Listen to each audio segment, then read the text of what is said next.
الحمد لله الحمد لله الذي أرسل رسوله بكمالة الشريعة وخالص الدين.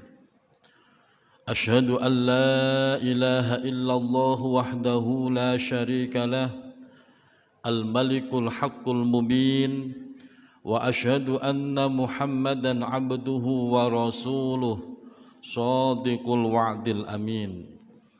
اللهم صل وسلم على سيدنا ومولانا محمد وعلى آله وأصحابه والتابعين ومن تبعهم بإحسان إلى يوم الدين. ربنا افتح بيننا وبين قومنا بالحق وأنت خير الفاتحين. أما بعد، فيا أيها الحاضرون رحمكم الله، أوصيكم وإياي بتقوى الله. اتقوا الله حق تقاته ولا تموتن إلا وأنتم مسلمون.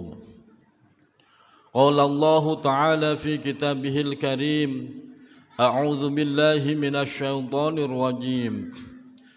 يا أيها الذين آمنوا اتقوا الله وقولوا قولا سديدا يصلح لكم أعمالكم ويغفر لكم ذنوبكم ومن يطع الله ورسوله فقد فاز فوزا عظيما. صدق الله العظيم وبلغ رسوله الكريم ونحن على ذلك من الشاهدين. Ma'asyiral muslimin wa zumratal mu'minin rahimakumullah. Alhamdulillah wa syukrulillah. Rasa syukur terus kita panjatkan kehadirat Allah subhanahu wa ta'ala sebagai bentuk keimanan kita sekaligus bentuk kesadaran kita. Sadar dengan sebenar-benarnya sadar bahwa setiap nikmat dan fasilitas yang kita rasakan adalah pemberian Allah subhanahu wa ta'ala. Rasa syukur yang kita panjatkan hendaknya membentuk kepribadian kita terus meningkat ketakwaannya. Takwa dengan sebenar-benarnya takwa. Takwa yang di dalamnya terdapat sebuah kepatuhan. Patuh menjalankan perintah Allah dan patuh meninggalkan larangan Allah. Hadirin jamaah sidang Jum'ah rahimakumullah. Saat ini kondisi bangsa kita terus berbenah. Dari kemarin berita informasi meninggalnya ulama, wafatnya ulama terus kita dengar. Sampai di hati rasanya gemetar. Begitu banyak ulama-ulama yang Allah wafatkan. Apakah ini bagian dari tanda-tanda akhir zaman?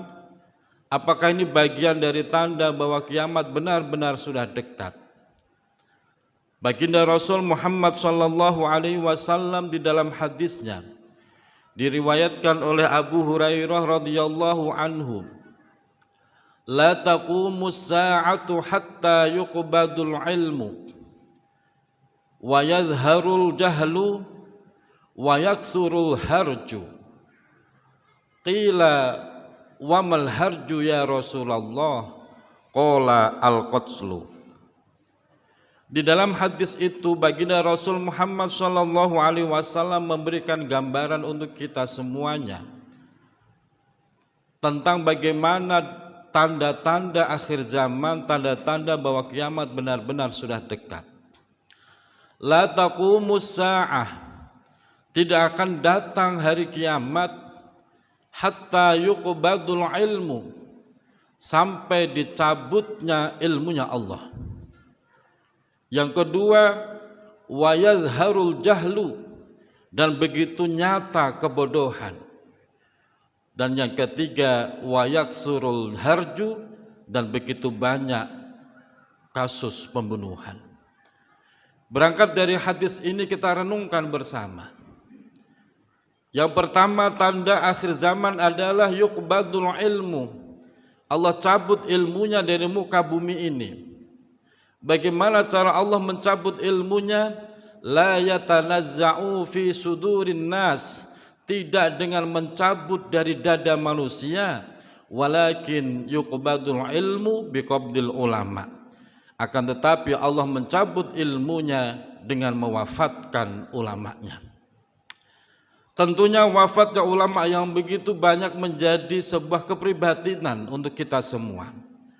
Mereka merasa prihatin kalau seandainya ulama oleh Rasul digambarkan sirajul ummah, ulama adalah pelita umat, maka satu ulama diwafatkan, satu pelita akan padam.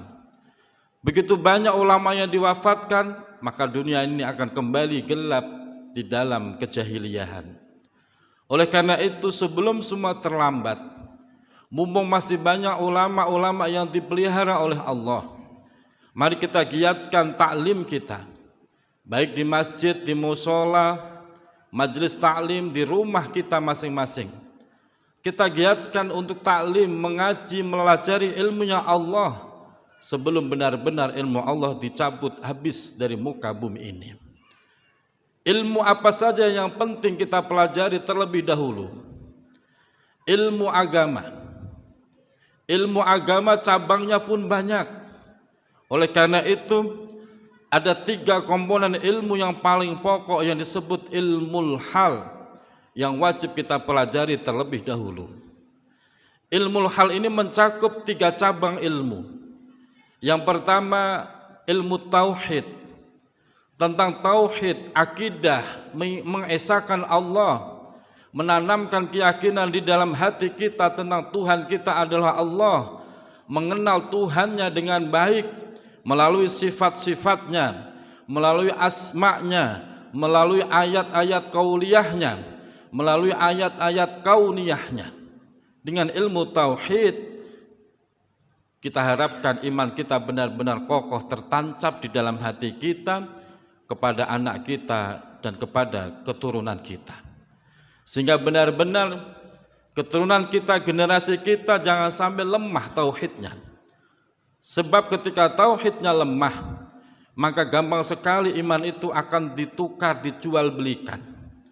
Dan ketika iman kita sudah lepas dari dada kita, maka yang rugi tidak hanya anak tersebut, tapi kita selaku orang tua pun akan benar-benar menyesal.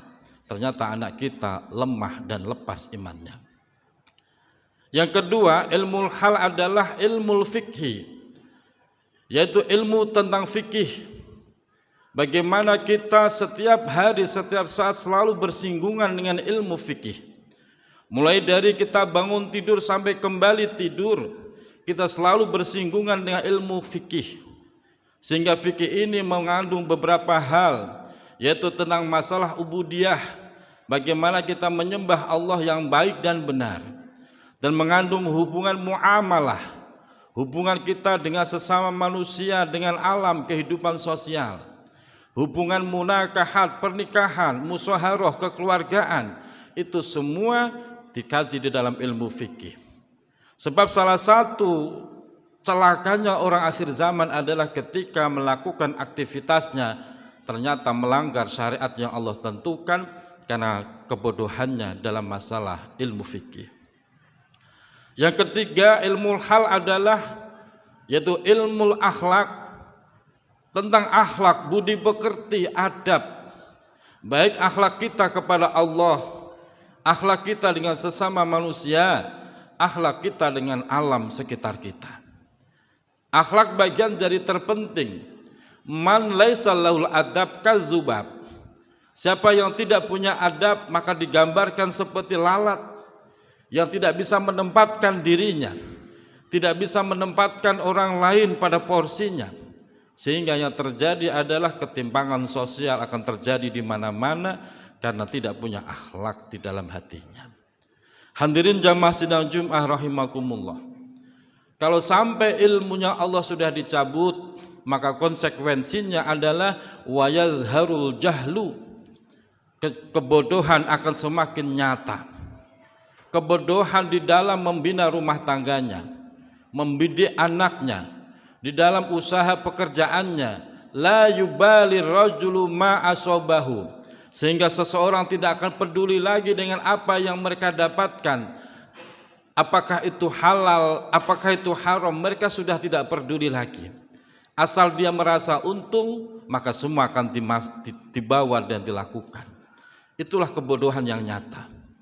Dan yang paling membahayakan ketika ilmu itu dicabut oleh Allah, ittakhadan nasu ru'usan juhalan. Manusia itu akan mencari pemimpin, mencari ulama, mencari ustadz, mencari kiai juhalan. Yang kiai tersebut, ulama tersebut, pemimpin tersebut bodoh dengan masalah agama. Dia tidak punya kapasitas keilmuan. Karena ulama yang sudah banyak diwafatkan Allah, sehingga orang yang tidak punya kapasitas keilmuan diangkat menjadi ulama, dan dia akan menjadi ulama yang dollu wa adollu, dia akan menyesatkan dan menyesatkan. Ini yang paling bahaya. Dan yang ketiga, wayaksurul jahlu, yaitu banyaknya pembunuhan. Banyaknya pembunuhan. Kita tahu sendiri bagaimana berita yang terjadi. Seorang anak tega membunuh orang tuanya, membunuh anaknya. Saudara kandung juga tega membunuh saudara kandungnya, hanya masalah sepele. Dan ini menjadi tandanya sangat memprihatinkan bagaimana nyawa seseorang sudah tidak ada harganya. Begitu mudah kita menghilangkan nyawa saudara kita, dan itu sangat mengerikan. Oleh karena itu, mari kita giatkan diri kita dalam mensikapi keadaan saat ini, untuk terus menggiatkan taklim kita, ngaji kita, kita bekali diri kita, keluarga kita, kita jaga diri kita, keluarga kita dari kesesatan yang nyata, kebodohan yang nyata, sehingga kita benar-benar menjadi hamba Allah. Semoga selamat dunia, selamat akhiratnya. Barakallahu li wa lakum fil Qur'anil azim, wa nafa'ani wa iyyakum minal ayati wa dzikril hakim. Astaghfirullahal azim, innahu huwal ghafurur rahim.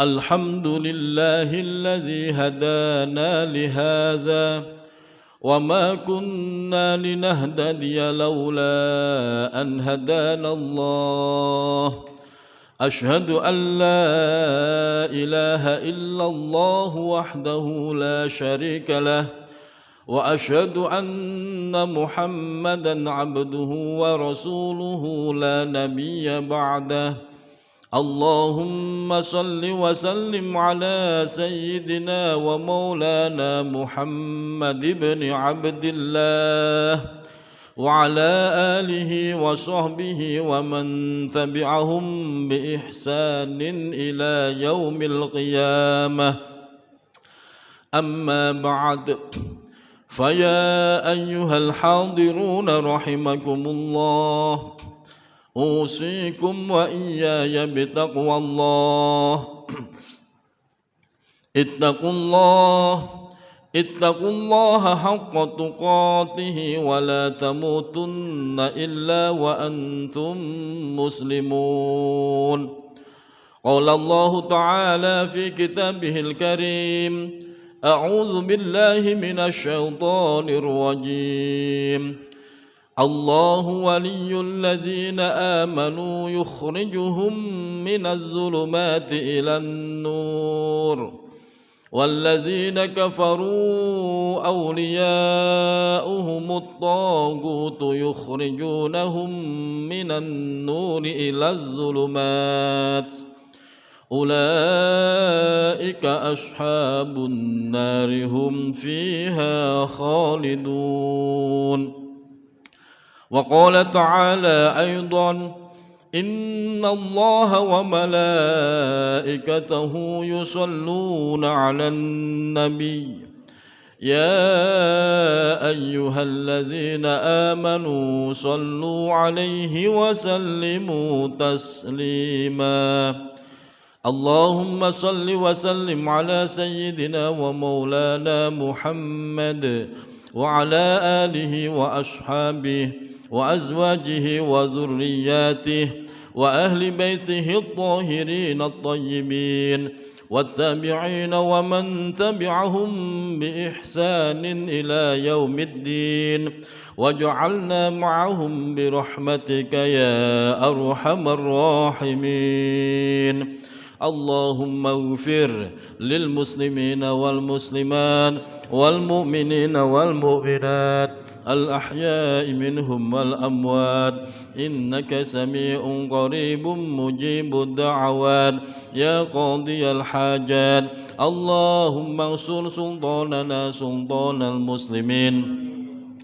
وانصر وزراءهم ووكلاءهم وعساكرهم إلى يوم الدين واكتب السلامة والعافية علينا وعلى الحجاج والجزاة والمسافرين والمقيمين في برك وبحرك من أمة محمد عليهم أجمعين ربنا آتنا في الدنيا حسنة وفي الآخرة حسنة وقنا عذاب النار والحمد لله رب العالمين عباد الله إن الله يأمر بالعدل والإحسان وإيتاء ذي القربى وينهى عن الفحشاء والمنكر والبغي يعظكم لعلكم تذكرون فاذكروا الله العظيم يذكركم واشكروه على نعمه يزدكم واسألوه من فضله يؤتكم ولذكر الله أكبر.